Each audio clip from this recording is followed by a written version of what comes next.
Bertemu lagi bersama kami Tante Syifa Ramdhani, Renaldi Azril Fadilah, Aida Yusrin, dan saya sendiri Muhammad Syamsul Akwan. Di sini kami akan menjelaskan tentang sistem inovasi padi salibu dengan dosen pengampu Pak Ahmad Jeroni IRMM.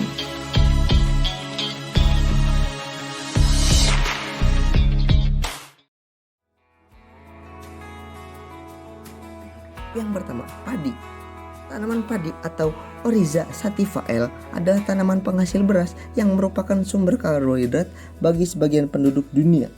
Tanaman padi salibu merupakan teknologi budidaya padi yang memanfaatkan batang bawah setelah panen sebagai penghasil anakan yang akan dipelihara menjadi tanaman baru. Sistem budidaya padi salibu adalah sebagai berikut. 2-3 minggu sebelum tanam, tanah dalam kapasitas lapang atau lembab. Adapun menjaga kelembaban tanah pada kondisi lahan sawah yang terlalu kering, segera setelah padi dipanen lahan digenangi air setinggi 5 cm. Setelah 2-3 hari kemudian saluran pembuangan air dilepas kembali. Tujuannya adalah untuk menjaga kelembaban tanah dan menghindari agar batang padi yang masih berdiri tidak mati kekeringan. Yang kedua, panen dilakukan lebih awal 7-10 hari.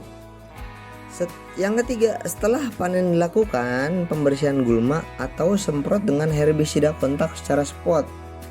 Pemberian pupuk kandang, kemudian pemotongan batang atau menabur jerami. Sebelum melakukan pemotongan batang, pupuk kandang diberikan pada lahan terlebih dahulu dengan kebutuhan 1 ton per hektar.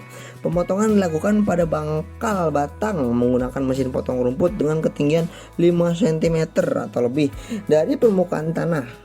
Setelah selesai melakukan pemotongan, maka semua jerami baik sisa panen ataupun bekas pemotongan batang ditabur merata di permukaan lain. Tanggul padi tidak ada yang menutup oleh tumpukan jerami. Kalau itu terjadi, maka tunas baru tidak akan tumbuh, memupuk dan melumpurkan tanah. Untuk merangsang pertumbuhan, maka 2 minggu lebih pemotongan pangkal batang atau setelah sebagian besar tunas muncul ke permukaan, maka dilakukan pemupukan pertama dengan cara menaburkan pupuk urea di antara rumpun padi secara merata sebanyak 150 kg per hektar. Oke, selanjutnya teknologi salibu memiliki potensi yang sangat besar untuk dikembangkan karena memiliki banyak sekali keunggulan. Salah satu manfaat sistem tanam salibu antara lain sebagai berikut. Yang pertama, meningkatkan hasil panen. Yang kedua, hemat biaya produksi. 3, hemat benih karena tidak menggunakan benih. Yang keempat, hemat air 60-70% dari TA PIN. Yang kelima, hemat tenaga kerja. Yang keenam, ramah lingkungan dalam kurung pengembalian bahan organik. Yang ketujuh, memacu produksi bagi daerah kekurangan tenaga kerja. Yang kedelapan, menunjang swasembada pangan yang berkelanjutan. Keberhasilan teknologi salibu dipengaruhi oleh yang pertama, tingginya pemotongan batang sisa panen. Yang kedua, kondisi air tanah setelah panen. Yang ketiga, varietas, dan yang terakhir yang keempat adalah pemupukan. Lanjut lagi, rantai nilai. Rantai nilai penanaman padi salibu adalah sebagai berikut. Yang pertama, penyedia bibit.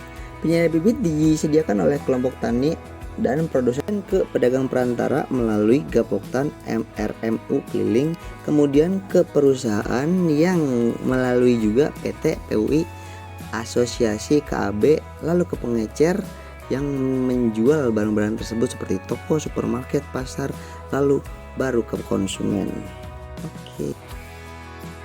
Oke, cukup sekian dari channel kami. Mohon dukungan, like, and subscribe-nya ya. Semoga dapat mengambil ilmu yang telah kita sajikan. And salam bertani. Bertani aja, negara aja.